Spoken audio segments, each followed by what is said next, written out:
त्योहारों के मौसम में मिलावटखोर काफ़ी सक्रिय नजर आते हैं। दमोह में मिलावटखोरों के द्वारा खोबा लाने का प्रयास किया गया था। बताया जाता है कि 16 क्विंटल से अधिक ये मावा पकड़ा गया है। दमोह में एक निजी बस से ये पहुंचा था। इसी बीच पुलिस आरक्षक जितेंद्र मिश्रा को यह जानकारी लगी थी, जिनके द्वारा बस को रोका गया। भगवती मानव कल्याण संगठन के सदस्य भी मौके पर पहुंच गए। हालांकि जिले के खाद्य विभाग को किसी भी प्रकार की कोई जानकारी नहीं थी। हम आपको बता दें कि यहाँ के जो अधिकारी हैं वो इस समय छुट्टी पर भी चल रही हैं। जिला खाद्य सुरक्षा अधिकारी राकेश सहरवाल का कहना है कि अभी कोई इंस्पेक्टर नहीं थी, ऐसे में कार्रवाई नहीं की गई। शरद पूर्णिमा जैसा पर्व था, लगातार दमोह के घंटा घर पर अनेक स्थानों पर काफ़ी सड़े हुए मावे के लड्डू बिकते रहे। किसी ने कोई ध्यान नहीं दिया। भला हो आरक्षक का, जिसके द्वारा 16 क्विंटल, आप समझ सकते हैं कि इसमें कितने लोगों के घरों तक ये मिठाइयाँ पहुँचनी थी, जिसे जब्त करा दिया गया है। नगर कोतवाली टीआई मनीष कुमार का विशेष सहयोग रहा।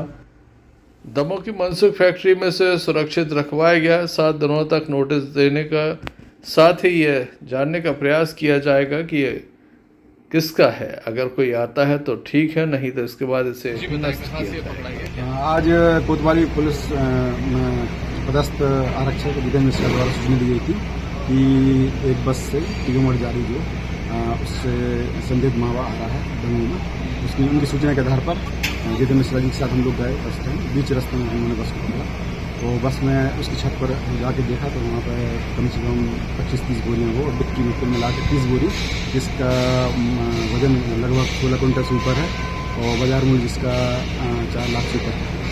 इनको हमने नियम से जब्त कर लिया है। और जब करके क्योंकि यहाँ पे कोल्ड स्टोरेज है नहीं, मनसुख फूड बोर्ड के मधुबाल इंडस्ट्री में गया, यहाँ पर निकाल दिया है।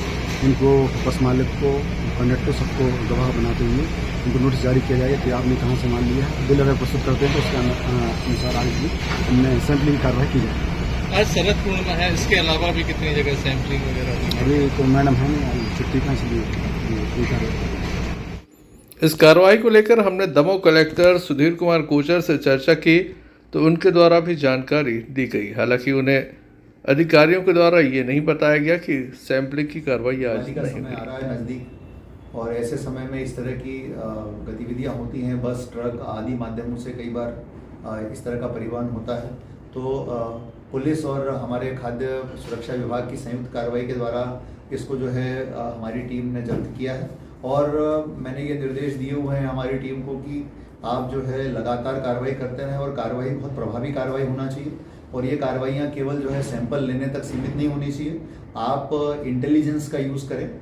जो हमारी गुप्त सूचनाएं हमको प्रभावित होती हैं, मिलती हैं, उन सूचनाओं के आधार पर आप कार्रवाई करें लगातार। तो उसी एक सूचना के आधार पर आज कार्रवाई की गई। आज हमने दमोह हेल्पलाइन पे भी इसको डाला है कि त्योहारों का समय निकट है, कहीं भी किसी को भी ऐसी सूचना मिलती है कि कोई भी मिलावटी खाद्य सामग्री, मिठाई आदि विक्रय हो रही है या बन रही है कहीं पर भी, तो हमको तत्काल सूचित करें और हम ऐसे लोगों पे कड़ी कार्रवाई करेंगे। सर, आपकी जानकारी के लिए बता दूं कि दमोह जिले में जो भी खाद्य विभाग के जो निरीक्षक हैं वो तमाम लोग छुट्टी पर चल रहे हैं। आज केवल डीओ थे। ये जो कार्रवाई है पुलिस के एक आरक्षक के द्वारा सूचना मिलने पर हुई है, और कोई भी सैंपलिंग पूरे जिले में कहीं नहीं हुई है, क्योंकि इतना बड़ा शरद पूर्णिमा पर पहले भी कई मामले सामने आ चुके हैं जब महिला बच्चे बीमार हुए हैं जी। तो ऐसे में कोई कार्रवाई ना होना कई तरह के सवाल खड़े करते हैं। मैं यही कहना चाहूँगा इसमें कि हम लोग लगातार इस चीज़ की समीक्षा कर रहे हैं। हो सकता है कि कोई व्यक्ति अवकाश पर हो, जैसे ड्रग इंस्पेक्टर भी अवकाश पर है, वो 8 तारीख को वापस आने वाली, लेकिन बाकी का मुझे आइडिया नहीं कि कौन अवकाश पर है। लेकिन हाँ, जो उनके जो प्रभारी अधिकारी अहिरवार जी हैं वो आज थे, और वो आज पुलिस के साथ मौके पर गए थे। और मैंने जैसा कि बताया कि पुलिस और हम लोग चाहे कोई सी भी कार्रवाई हो, हम लोग हैंड इन हैंड काम करते हैं। तो पुलिस की सूचना के आधार पर ये आज कार्रवाई की गई, और हम लोग लगातार कार्रवाइयाँ करते रहेंगे। त्योहारों के समय में यदि कोई गड़बड़ करता है तो किसी को नहीं बख्शा जाएगा।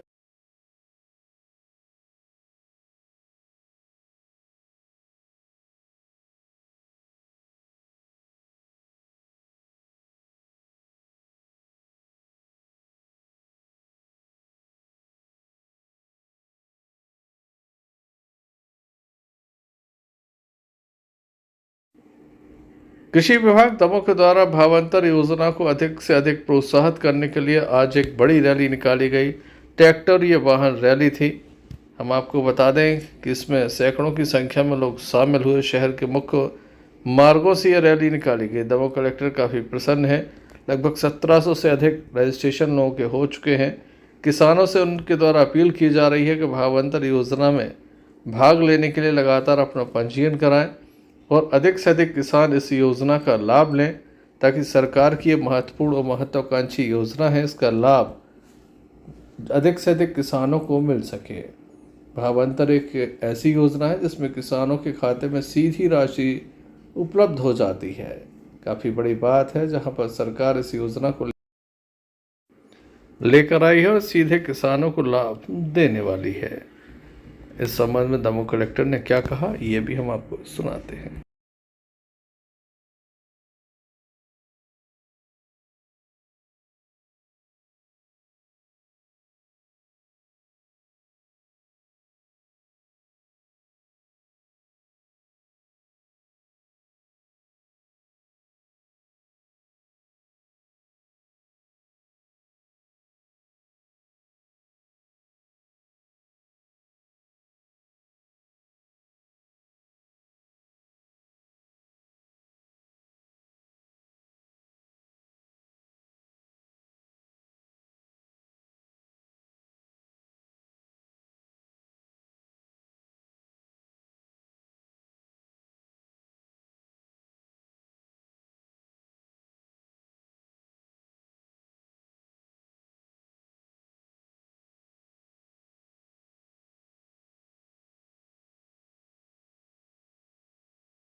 योजना के अंतर्गत हमने 14 पंजीयन केंद्र बनाए थे। इसके बाद किसानों की ये मांग थी कि कुछ और पंजीयन केंद्र बनना चाहिए जहां पर सोयाबीन का उत्पादन होता है, तो उस पर विचार करके हमने शासन को प्रस्ताव भेजा था और शासन से सहमति प्राप्त होने के बाद हमारे 4 नए केंद्र और हमने बना लिए हैं और ये इसका हमने अधिसूचना भी जारी कर दी और ये किसानों के लिए लाभकारी साबित होगा पंजीयन की दृष्टि से हम देखें तो। और अभी तक 1700 पंजीयन हो गए, लगभग 1700 हमने पंजीयन कर लिए हैं और लगातार ये पंजीयन की संख्या बढ़ती जा रही है। किसान इसमें पंजीयन लगातार कराते जा रहे हैं। मैं एक बार फिर आप सबके माध्यम से बताना चाहूँगा कि पंजीयन की आखिरी तिथि 17 अक्टूबर है। जो भी किसान भावांतर योजना का लाभ लेना चाहते हैं वो कृपया इस 17 अक्टूबर या उससे पहले अपना पंजीयन अवश्य करा लें। भावांतर योजना जो शासन ने लागू की है उसका प्रचार प्रसार अधिक से अधिक करने के उद्देश्य से आज स्थानीय जनप्रतिनिधियों की उपस्थिति में एक ट्रैक्टर रैली और बाइक रैली का आयोजन भी किया गया और ये किसानों के द्वारा निकाली गई रैली थी जो कि शहर के विभिन्न प्रमुख मार्गों से होकर के गुजरी और फिर कलेक्ट्रेट में आकर के वो समाप्त हुई थी। और मेरा फिर एक बार सभी किसान भाइयों से अनुरोध है, किसान संगठनों से अनुरोध है कि इस योजना का अधिक से अधिक लाभ हमारे किसानों को मिले, सरकार की मंशा के अनुसार लाभ किसानों तक पहुंचे। इसके लिए प्रशासन पूरी तरह से प्रतिबद्ध है और यदि इस योजना के अंतर्गत पंजीयन में या फिर विक्रय कार्य में जब विक्रय प्रारंभ होगा 24 अक्टूबर से कोई भी समस्या आती है तो हमारे किसान जो है दमोह हेल्पलाइन पर हमसे संपर्क कर सकते हैं। यदि पंजीयन करने में कोई दिक्कत आ रही है, आप पंजीयन एमपी ऑनलाइन केंद्र से भी, सीएससी के माध्यम से भी पंजीयन कर सकते हैं। कोई बाध्यता नहीं है कि आप पंजीयन केंद्रों पर ही पंजीयन कराएं। तो पंजीयन के लिए कई सारे विकल्प किसानों के पास उपलब्ध हैं। तो मेरा वही अनुरोध है कि सभी किसान जो है इस योजना का अधिक से अधिक लाभ उठाएं। धन्यवाद।